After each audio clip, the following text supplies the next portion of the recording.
GhislaineMaxwell will be sentenced on Tuesday for recruiting and grooming minors for her former partner, the paedophile Jeffrey Epstein.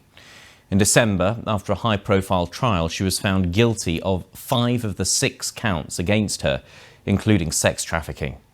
The daughter of the late disgraced British media tycoon Robert Maxwell now faces a maximum of 55 years in prison. Our New York correspondent Neda Tawfiq spoke to Annie Farmer, the only victim to testify against Maxwell using her real name. The sense of knowing you have spoken your truth is a powerful feeling. Annie Farmer's distressing testimony helped secure GhislaineMaxwell's sex trafficking conviction. On the stand, she recounted how Maxwell molested and groomed her for abuse by Jeffrey Epstein when she was 16 years old. When Maxwell is sentenced, Annie hopes the judge considers all of those she harmed. These crimes had not only impacted the individuals that experienced them, but also that there's a systemic impact for those people's partners and families and loved ones, and that's, if you think about all the number of people involved in this, the harm that she caused is almost immeasurable. Jurors found Maxwell guilty on 5 of the 6 counts against her in late December. Annie and 3 other women detailed how Maxwell was Epstein's chief enabler, a predator who manipulated the teenagers and then tried to normalize sexual contact under the ruse of a massage. Still, in the latest court documents, her lawyers continued to argue that she was being made a scapegoat for Epstein.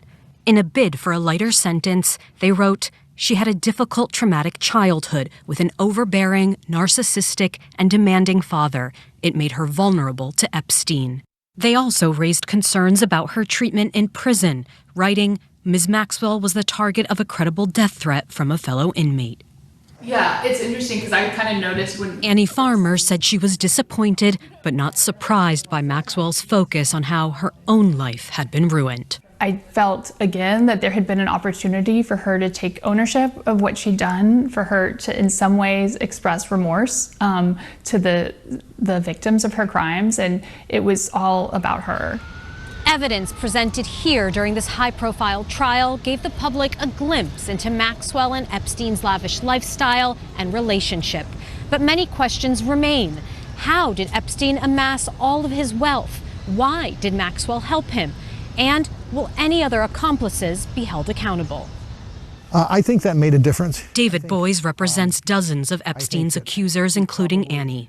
He said many of his clients are concerned that the Justice Department will consider the Epstein case now closed. This could not have gone on at the scope it went on and for the years that it went on without the cooperation and complicity and collaboration of many people, some of them rich and powerful. And politically connected. Whether those people escape justice or not, I think is one of the unanswered questions. Annie says she and the other women are grateful to have gotten this far in their quest for accountability. After their long and difficult fight to be heard, GhislaineMaxwell's sentencing is a significant step towards justice.